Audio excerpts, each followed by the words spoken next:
Bueno, de todo lo que está pasando en estas últimas horas en Ucrania queremos hablar con Manfredo Monforte, general de división retirado de la Academia de las Ciencias y las Artes Militares. Señor Monforte, buenos días. Hola, buenos días. Era previsible, ¿no?, esta respuesta de Putin al ataque sobre el puente de Crimea. Conociendo a Putin y la forma de reaccionar que suele tener cuando pierde, digamos, alguna cosa importante, como en el pasado fueron ciertas acciones de sabotaje en territorio ruso, pues la represalia era de esperar. El problema es que siempre lo paga con los civiles, que son los indefensos de esta guerra. ¿Podemos esperar que vaya más allá o tras estos bombardeos de la mañana ahora vamos a tener una situación algo más tranquila? La pérdida del puente que unía Crimea con territorio ruso es fundamental para todo el tema logístico. Entonces esa pérdida ha sido muy grave, inesperada y grave. Además tardarán tiempo en recomponer el puente, con lo cual el problema logístico se complica. La única forma de acceder a ciertas regiones ocupadas es a través de zonas en conflicto, zonas calientes. Por tanto, Putin está entre la espada y la pared. Putin está en una situación muy difícil, el invierno se acerca, las operaciones militares en un invierno crudo a partir de finales de octubre van a ser muy complejas y esto, Putin lo que quiere es sentar a Zelensky a negociar, cosa que se ve improbable en estos momentos. Bueno, pues tras lo ocurrido este fin de semana con la destrucción, el derribo de ese puente de Crimea, el presidente ruso Vladimir Putin ha reunido esta mañana, lo veíamos antes en directo, el Consejo de Seguridad para trazar la estrategia a seguir tras esa voladura del puente de Crimea. Putin ha calificado el ataque de acto terrorista y ha apuntado directamente a Ucrania de estar detrás de la explosión que destruyó parcialmente la infraestructura que une la anexionada península ucraniana con Rusia. Y vemos las imágenes de esa videoconferencia que ha mantenido el presidente Putin esta mañana con su Consejo de Seguridad. Señor Monforte, ¿usted quién cree que está detrás de este ataque? Porque Moscú, obviamente, acusa a Ucrania y dice que es un ataque terrorista, pero desde Kiev insinúan que fue un golpe interno ruso para debilitar a Putin. Bueno, en las guerras la verdad es lo primero que se pierde, ¿no? Entonces puede ser una operación ucraniana directamente o puede ser una operación interna de la oposición rusa que va creciendo. Es decir, los actos de sabotaje que ha habido en territorio ruso durante toda la invasión, desde febrero, pues no se sabe muy bien quién lo ha hecho. Tenga usted en cuenta que igual que en Ucrania hay prorrusos, en Rusia hay proucranianos. Y entonces se desconoce la verdad. Y además posiblemente tardaremos mucho tiempo en saber quién fue el autor material y el autor intelectual de este atentado, que parece ser un atentado, no parece un accidente bajo ningún concepto, en el puente de Crimea. Los bombardeos que se han producido esta mañana es una respuesta a ese ataque contra el puente de Crimea, pero también puede ser una reacción a la contraofensiva que estamos viendo en las últimas semanas de Ucrania, que cada vez está recuperando más terreno a Rusia. Yo creo que es una represalia claramente por el incidente del puente. ¿Por qué? Pues porque la contraofensiva ucraniana lleva ya semanas en marcha. Entonces, tenga usted en cuenta que el ejército ruso tiene una moral bastante baja. Están teniendo una cantidad de pérdidas tremendas. La movilización que ha organizado Putin de 300.000 rusos jóvenes que estaban de reservistas, etcétera, está llevando a la gente a huir del país, a intentar autolesionarse, a intentar salvarse de este problema. Y son gente que no está preparada, es decir, perdón por la expresión, pero son un poco carne de cañón. Los van a poner al frente, pero tendrán que instruirse, tendrán que adiestrarse en el uso de sistemas de armas, etcétera. Yo creo que Rusia cada vez está más débil. Internacionalmente la posición de Putin es cada vez más débil y Putin tiene que buscar una salida negociada o no negociada, pero antes de que llegue el invierno. En un mitin en Arizona, el expresidente de Estados Unidos, Donald Trump, ha pedido que se negocie cuanto antes la paz entre Rusia o Ucrania, que usted ve muy difícil poder ahora mismo abrir esa posibilidad, porque dice que estamos en riesgo de que haya una tercera guerra mundial. Lo escuchamos.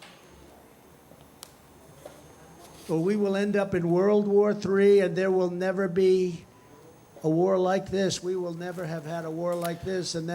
Trump ha dicho además que hay gente estúpida, literalmente, que no está entendiendo nada sobre los riesgos a los que nos enfrentamos, lo que se entiende una crítica velada al actual presidente Joe Biden y su estrategia entre la guerra. ¿Qué opina de estas declaraciones de Donald Trump, más allá de que estamos en pre-campaña en Estados Unidos? Bien, a Donald Trump ya le conocemos, ¿no? Es un poquito catastrofista en este sentido.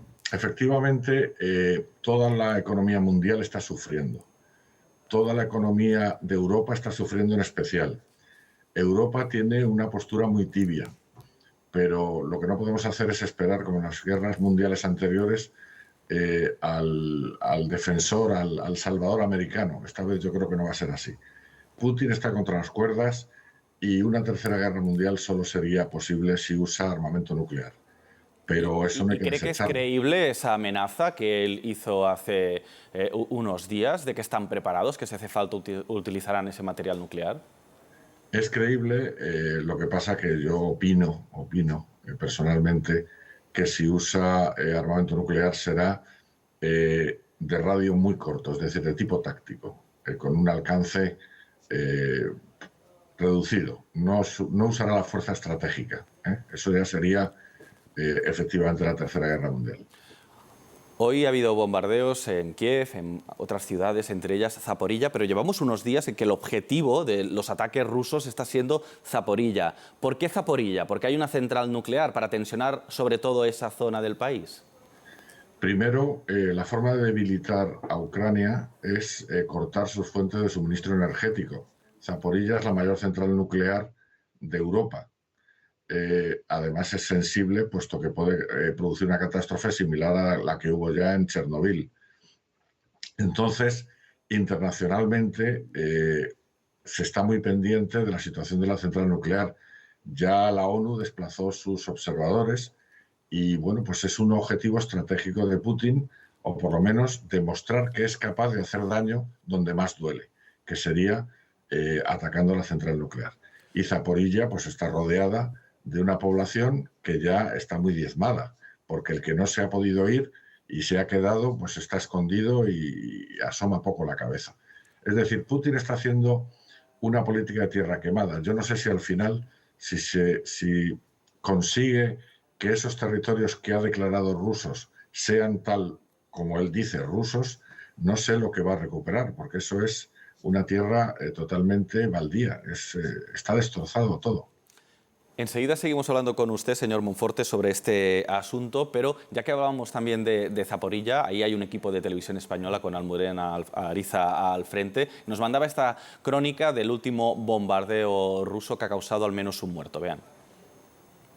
Continúa la masacre de civiles aquí en Zaporilla y la historia desgraciadamente se repite. Estamos viendo ahora las consecuencias de este nuevo ataque que ha tenido lugar esta madrugada aquí en el centro mismo de la ciudad. Ha sido un ataque con misiles en un edificio de 5 plantas que se ha venido abajo y ahora se ha convertido, como estamos viendo, en esta montaña de escombros. Los bomberos están intentando enfriar la zona para poder acceder al interior porque hay todavía personas desaparecidas. Hemos visto aquí a varios vecinos que estaban buscando pues algunos familiares o incluso a otros vecinos que creen que están todavía aquí atrapados. El presidente Zelensky en un comunicado ha vuelto a repetir que culpa a las fuerzas rusas de ser salvajes y terroristas y ha dicho que estos crímenes no van a quedar impunes. Recordemos que solo en los últimos 10 días ha habido diversos ataques con misiles también en esta ciudad en los que ha habido decenas de muertos y hay todavía alrededor de medio centenar de heridos, algunos de ellos niños. Estamos en la ciudad de Zaporilla, esta es la capital de una provincia que, recordemos, está ocupada y bajo control de las fuerzas rusas, alrededor de un 60%, pero el presidente Putin ya ha dicho que su intención es recuperar el control de toda la provincia. Estamos analizando con el general de división retirado Manfredo Monforte la última hora sobre la guerra en Ucrania. Señor Monforte, estoy leyendo que se están sucediendo las reacciones a esos últimos ataques de Rusia, esos bombardeos en Kiev y otras ciudades. El propio presidente Zelensky ha pedido al canciller alemán Scholz y al presidente francés Macron una respuesta dura a Rusia después de lo sucedido esta mañana. ¿Cuál debería ser la reacción de la Unión Europea? Bueno, es que la Unión Europea está reaccionando de forma muy dispar. Hay países de la Unión que siguen adquiriendo gas y petróleo de la Federación Rusa, y hay países que mantienen una actitud muy tibia. Entonces, Alemania entre ellas. Alemania, conforme se acerque el tiempo frío, pues necesita energía para calentar las casas y las fábricas y las viviendas. Entonces, Pero Alemania ya no está no sé qué. recibiendo, disculpe, Alemania ya no está recibiendo gas del Nord Stream, de manera que en principio no tiene que Claro, temer en principio perder ese suministro. bueno, lo está pagando además bastante caro el gas, porque eso económicamente Europa está muy tocada.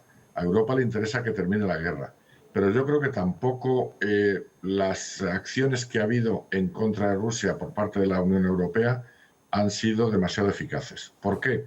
Pues porque detrás de Rusia está China y sobre todo la India. La India se está beneficiando de adquirir recursos energéticos baratos y en gran cantidad.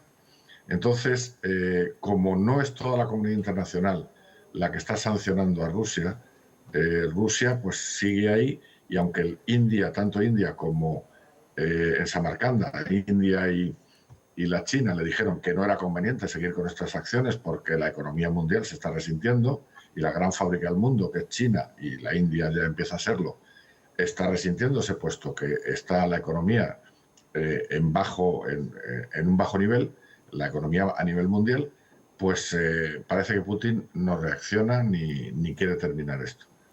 No lo sé, yo de verdad estoy preocupado. Pues un factor más de preocupación. Están denunciando desde Moldavia que 2 de los misiles que habría lanzado Rusia contra Ucrania esta mañana habrían violado su espacio aéreo. ¿Eso qué implicaciones puede tener? Bueno, es que ahí hay una zona que tenemos bastante olvidada porque siempre estamos pensando en el este de Ucrania, en las provincias ocupadas, pero hay una zona que es Transnistria, que está reivindicada por Rusia también. Es una franja a través del río y bueno, pues vamos a ver si es verdad que han violado su espacio aéreo o no, porque esto también, Moldavia está muy preocupada, porque con Transnistria es un problema que tiene ahí larvado y que tarde o temprano saldrá. Ya hubo la voladura de una serie de estaciones de radio y de radares, etcétera, pero Transnistria ha pasado a segundo plano, lo cual no quiere decir que se le haya olvidado en la estrategia rusa esa región, que además impediría prácticamente a Ucrania acceder al mar Negro. Pues señor Monforte, muchísimas gracias por acompañarnos una mañana más aquí en el 24 Horas y analizar con nosotros estas últimas horas que justo nos están llegando en estos momentos de la guerra de Ucrania tras esos bombardeos de Rusia de esta mañana como represalia por el derribo del puente de Crimea. Gracias y buenos días. Muchas gracias a ustedes.